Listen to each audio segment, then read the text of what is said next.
Adams, welcome back inside the Crazy Ant Farm. It's nice to see you this time. How are you? Nice to see you both. I'm so good. How are you two? Oh, we're living the dream, Yes, living the dream love as it. always. We are excited Yay. to talk to you. When you reached out and we were like, okay, we're going to put this all together, we realized it's been 3 years since the last time you've been on the show. Can't even believe it's been that long already. I know. It's flown by. I know. Pre-COVID. Like, whoa, that's like, whoa, it's That's a a whole marker world. in time now. It's like think of Literally. pre-pandemic and post. Yeah. Exactly right. That's exactly Yeah. right. But like we were talking about, I guess it's a win-win because now we get to do these things in Zoom, and it's a whole new world. So Yeah, it is. Yep. so how you been through the whole thing? What you been up to? How'd you deal with it all? Kind of like well, boy, it was crazy, wasn't it? Yeah, I feel like for the first few weeks I was the same as everyone, where we're like, oh, this is a nice vacation. Right. Nothing to do for 2 weeks. And I'm like, ooh, what's going on? And it was scary, like it was so scary for a while. And then, honestly, I went back to Canada and I was like, what a better place than to be in the mountains. Right. Yeah. So I went peace out LA and I drove my butt up to Canada and I was like, we're going to go home for a bit. But no, it was good. I just saw family and I wrote it out. Just wrote it out. Yeah, that's the only thing you could do. I think that's like the majority of what most people did. And, and like Yeah. we went to go see family. Did you? Where did you guys go? Well, we stayed in the States, but we went to North Carolina, and, and then but yeah, anywhere to get out of LA and just kind of be like, okay, what are we going to do? So I can't even imagine being stuck in like New York or something. That'd be just awful. Right. Yeah. Exactly. I mean, going through our feeds and just seeing like it being ghost towns, just nobody on the streets. And yeah, it's absolutely insane, especially used to being like a hustling and bustling city. For sure. And so it's kind of depressing, but can you believe we went through this? Yeah, no, right. Like it'll be something we tell the kids down the line. That's great. What it is. Oh man. But what were you like watching? What were you streaming during that time? Because I mean, we caught up on a lot of stuff.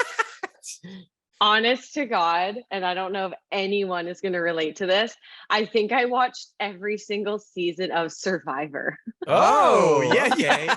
We love Survivor. Yeah. So there's like 40 seasons. Yes. Right? Like, that thing has been on the air 20 something years. It's crazy. It is fantastic. It so is, right? Like, and how they keep it original after that long, kind of, it's amazing. It's absolutely amazing. I have questions. Do they shower? Do they get a toothbrush?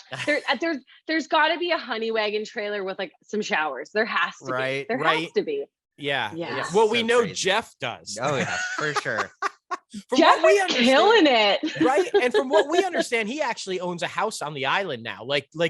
He literally bought a house on the island, and now that's like where he goes when the cameras are rolled. Well, because the last like however many years they've picked the same location. Exactly. Remember, they would go all over the world, and now it's the same spot. Yeah, so. And he's got the pad there, and and how many shirts does he? How many blue pocketed shirts does that man have? Because it's amazing. I think I've seen those shirts before. They're like the Columbia ones that like fishermen wear, and they're UV protected. That's right. Exactly. Go, Jeff. So funny. He's we love hero. Jeff. We want to get him on the show so bad. Come on, Jeff. I have so many questions. It's such a great show. That was my pandemic show, was Survivor. That's a good one. Exactly. But we're super excited to talk to you today about Hex. Yes. Oh my goodness. It very much reminded me of the same concept of like Bloody Mary. When you used to go into the bathroom and look in the mirror and keep doing this same type of thing over and over again. Well, I mean, we want to talk about it and we want you to tell the listeners about it. So what is this film all about?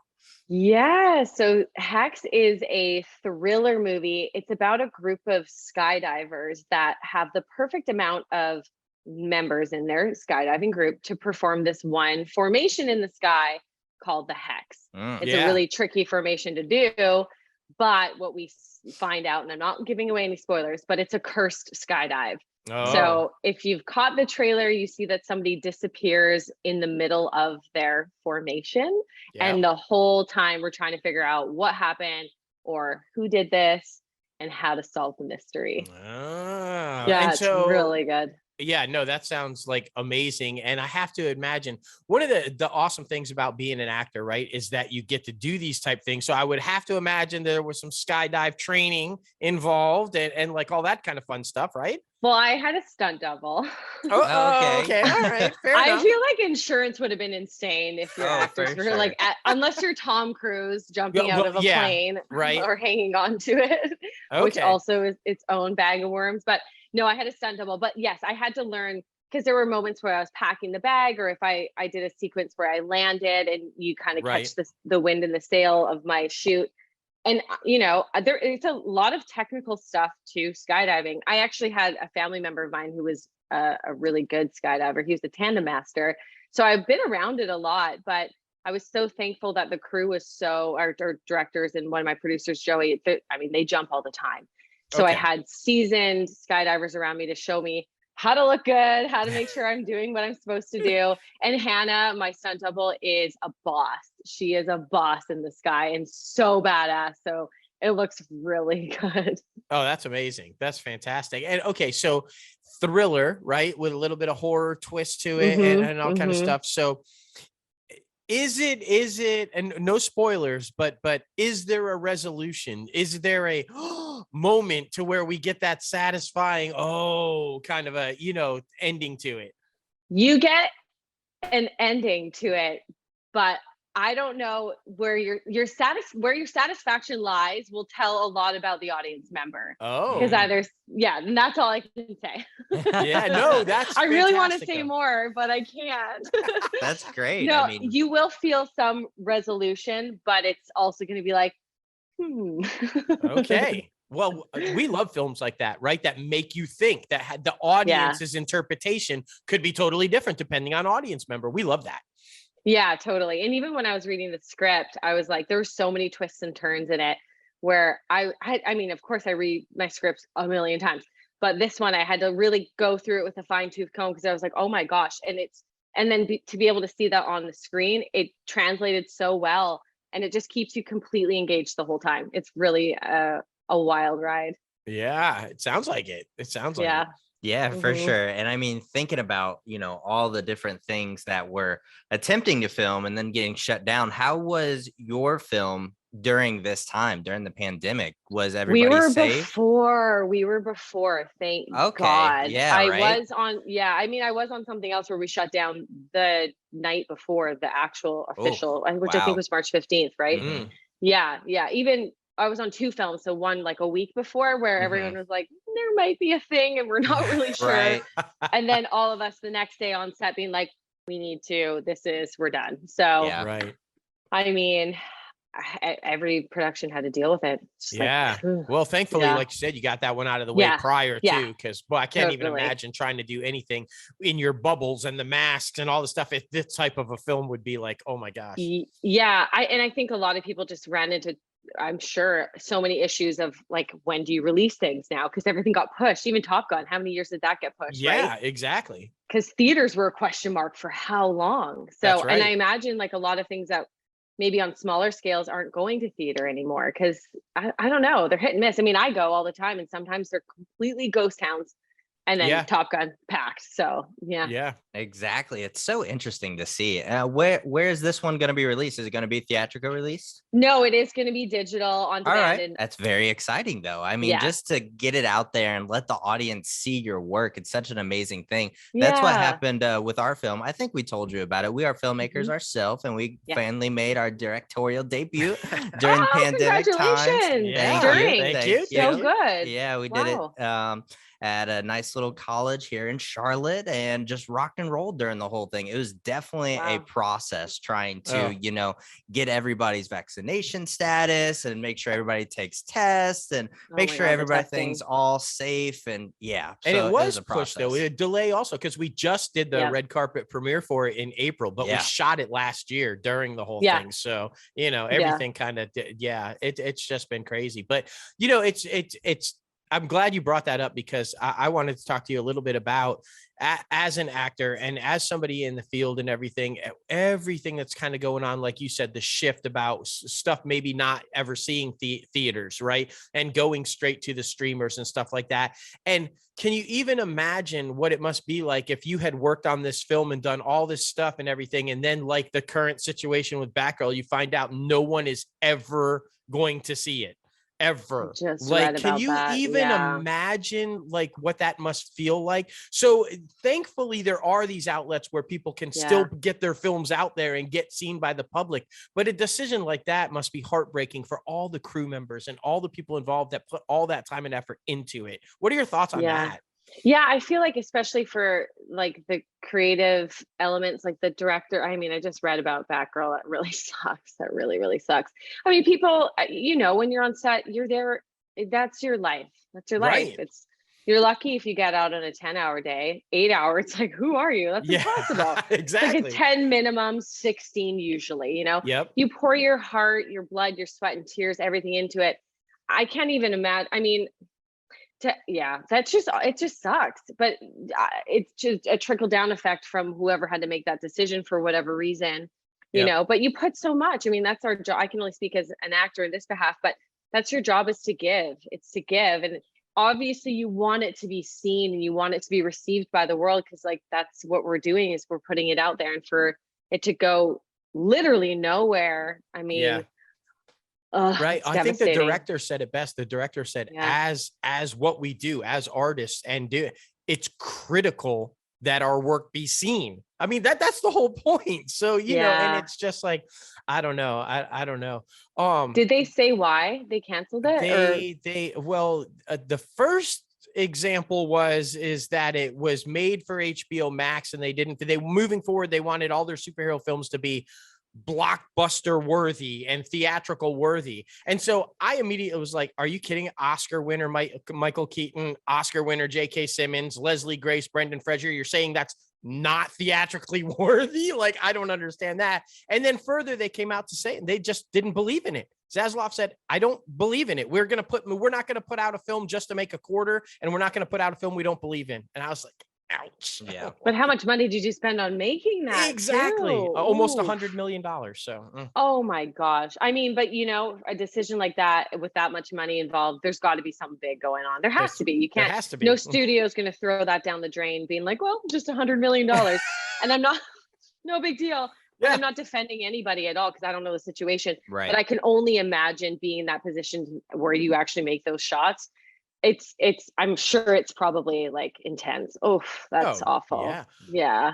Well, you know what? And that's really good. I love the feedback, and I love it begs the question, are there moves behind the camera in the future for you? You sound very producer savvy, very, is there some producing or directing? Yeah, you do. Has that ever been a goal? Is it always to be in front 100%. Of the camera? Or No.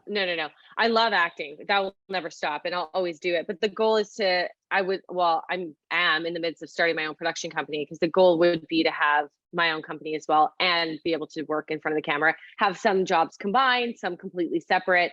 The first job I ever produced that had nothing to do with me trying to be in it or, writing it, was right before the pandemic, and recently another small one as well. But I love it. I mean, I got into the union and I started working in production actually so many years ago. And I'm just the type of person where if I like being a beginner's mind. So wherever I am, my first set was Oblivion, which was massive. Sure. And I just first of all, I had no clue about anything. Someone would say something to me, and I'd be like, yeah, for sure. I'm like, Google, what is this? Right. Anyway, so I just learned so quickly, but I absorbed it all so I could understand what are the grips doing? What does this lens mean? If they're putting on a 75 mil, you're close. So, what does that mean? Or, so I just learning as much as I possibly can. And there's a part of my brain that loves to be 10 steps ahead, because that's all it is on set. Is just you're constantly problem solving. That's Can't freak out. There's always a problem. So it's just moving puzzle pieces around. So I thoroughly enjoy that. I don't imagine a world where that's only what I did. I think I'm going to be, you see Jessica Chastain and her career. I think it's fantastic. Sure. she's come in, she's so diverse. She's got her own company. She's done some great movies already on her own with like strong female cast. So I like to see that and then go for the same type of model. That's very interesting. Congratulations on Thanks. that, by the way, because it is definitely, it's a joyride. Sometimes you got those ups and sometimes you got those downs, but man, oh man, it's fun. It is. Sometimes really you're down for a while too. Yeah, for sure. Just riding down here and you're like, what is this? Trust me, especially after you spend like a year on a project and then you're like, creative differences. You're like, well, fuck. But that's when you just start over. It's all good though. That's what, I mean, that makes you realize how much you love the craft, just not in front of the camera, but also behind the camera. That's really what it's all about, figuring out who you are and where you fall in the industry and all the good stuff in between. Well, and talk about that, because the mental aspect to it, right? It is a difficult industry. Yeah. And it is filled with choices and not always good ones and sometimes and selection. We don't want to call it rejection. We like to call it selection, but you are oftentimes not the one selected, and having to deal with that and know that you are good enough, that it wasn't that you're not good, that you're not worthy. You just weren't right at that time. Talk about how you deal with the mental aspect of it all, because it can be tricky sometimes. It can be very tricky all the time if you don't choose not to let it be tricky. I mean, a couple of things happened. So many years ago when I was on a big set, I got to watch a director pick between two headshots for a role. And they had already auditioned. They had, they're there, they're invited to the party. Nothing is a question of your quality of work at this point. And he literally looked back and forth and at one point was like, oh, this guy looks scarier. Let's go with him. And I was like, oh, it's as simple as that. Like, wow. Yeah. You're already to that point. We know you're good. If you're auditioning, you've been called to the party. We're not like, oh, are they an actor? Like, no, we know you can act. That's why the castings bring you in. The director trusts your work. And it was as simple as that. And I was like, oh, here's the pie. And we're just like this little slice here. Right. Then there's like the DP and then the producers and then studio and then plans and marketing and then financing and no money, like all the things. And like, the actors, of course, were the ones on screen, but it just made me realize, don't take it personally. Like I got to see it in real time, which really, really helped. That being said, not being selected for sometimes a very long time, it's like, I had this conversation with my friend. We were just talking about, she's an actress too. She's in Canada and she's super talented and she works a lot. And we were like, we could look at it as it's, there's some people in this position that are quite negative and pessimistic about not working and, because I'm this or that. And sure, whatever you want to do. But we have the opportunity as artists to work on our mental health and work on our spiritual health so we can maintain a joyful, open heart during non-selection season as much as we would during selection season. We're invited to do that. We're invited to, like, it's a discipline, it's a practice. And I personally have to be incredibly disciplined about it. I have done so much work and continue to do daily work to keep my mind on track and to serve me. Because we all know it doesn't matter what you're working on. You could be a dentist and you could question your worth as a dentist because you don't have enough patience. It can creep in however it does, but it's just mental discipline.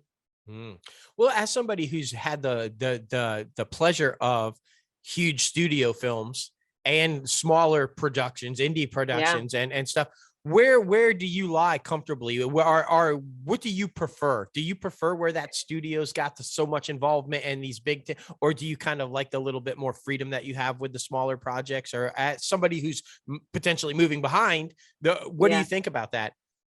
I think truthfully, like working in production side or as a producer, I would prefer smaller because then you do get more say and you don't have this breathing down you.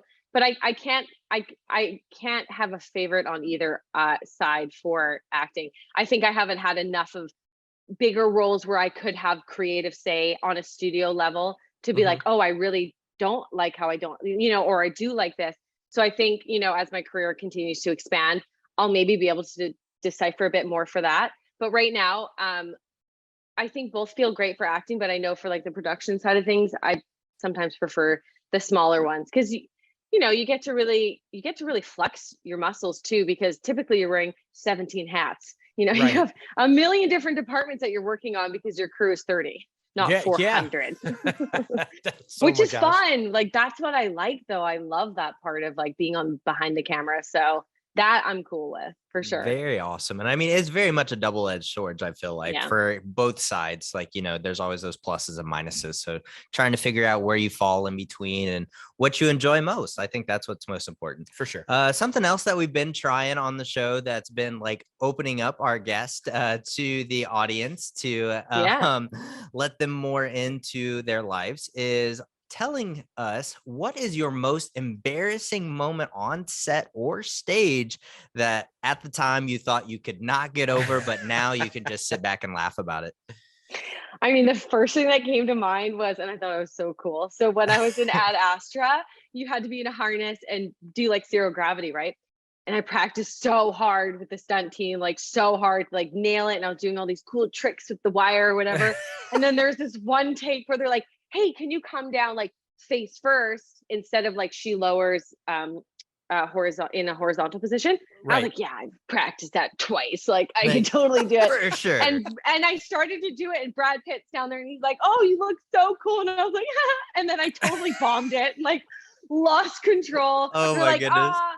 And they're shooting on film, it's not digital, right? So they're like, right. cut, we don't have time. Let's just move on. Go the regular way, Kayla. And I was like, oh my God, I tried to look so cool. Thanks, Brad. Yeah. I'm like, Brad screwed me up. No, I was so embarrassed. I literally thought I would not get over that for a hot second. I was like, I thought I was going to do so good and I did not. That's great. So that's the main one for sure. Trust me, we've heard way worse. It's all good. Probably, yeah. I mean, there's maybe a few more, but that one's a good one to share. No, that one's great. I mean, so I got okay. I just back to Hex. It's so intense, right? It's so like the trailer watching it, you're like, oh my gosh. Do you enjoy those type genres? Are you a thriller, horror, kind of like suspense type girl, or do you like to mix it up with a little comedy? Where are you at genre wise? What's your favorite to pull off as an actor? So, okay, wait, as an audience member or as an actor? Both. What's your thought on both? As an audience member, I hate horror. I'm so scared of it. I'm like, why would I pay $25 to be brutally uncomfortable in a movie theater seat and hate everything? I get so scared. I still, from Scream, every time I wash my face, I think the guy's behind me with a knife. I'm 35. It still affects me. So horror and me are like not great. Acting in them is fun. It's so much fun. Yeah, I love that. I love comedy. I've like really leaned into comedy, sitcom stuff. I actually haven't read for comedy in a second. I feel like there's a lot of drama happening right now. I think humans have a lot of stuff we need to work out. So there's a lot of castings for drama, which is great. But I love like really not high end, but like high comedy, high stakes comedy. I love playing that because I'm super quirky and really weird. I can totally see that. I mean, great, fantastic. Yeah, we got to get somebody on that. Let's get you in comedy. Exactly. That's so great. Well, listen, thank you so much for coming on the show and getting crazy with us once again. We really appreciate it. You're always a blast. We always have so much fun. Of course. And of course, always open invite anytime you want to come back on and get a little crazy with us. We do a top 5 segment now. So basically where every week we pick a different like entertainment based top 5 and give a list. It's so hard to do. Like, for example, top 5 sitcoms or top 5 movies, different genre movies, that type of thing. We should totally have you back on for the top 5 horror movies that scared the shit out of you. I mean, oh gosh. Yeah, I know. That is hilarious. That'd be hard for her to be like everyone. How am I supposed to list 5? You'll be like, Kayla, that was not a horror. I'm like, I don't know. That is so great. And before we let you go, of course, it's all about social media. So where can people follow you? Yeah, I'm most active on Instagram. So I'll be at Kayla Adams Life. Yes, there you go. Love it. And I tell you what, just best of luck, because I love that you're going in and starting your own company and you have all this ambition and you're going for it and everything. We love that. We could not be more happy to hear about that. just your whole attitude, the way you approach things, both in front of and behind the camera, and just talking to you, you're going to be successful. There's no doubt about that. And so we wish you the best of luck with that. And if we can help in any way, we did that. We started that journey, like 4 or 5 years ago. We've got the first film under the belt, and and we've done all the ups and downs and roller coasters. If you have any questions, you just let us know. We will be. I just might. Yeah. And we love that. We love to be able to inspire and help other people do it too, because you can do it. Everybody can do it if that's your passion. So congratulations. And just, we could not be more happy for you. Oh, thank you. This is so fun. I really, really appreciate it. Thank you so much. Of course. And remind everybody again too, where they can catch Hex. Hex, yes, digital, on DVD and on demand. Fantastic. We're definitely watching. Yes, for sure. Listen, take care, and you enjoy the rest of your night. Thank you. Thank you. Have a good one. Bye. Bye. Woo. Fantastic, man. Always good to have return guests come on. Oh, and she's so joyful, and you can tell she's got a passion for what she does. And I love, seriously, as I just told her, that she's going to move behind and kind of start that journey. I think she's going to be fantastic at that. Definitely. But man, oh man, be sure to check out Hex, like she said. Thank you again, Kayla Adams, for coming on the show.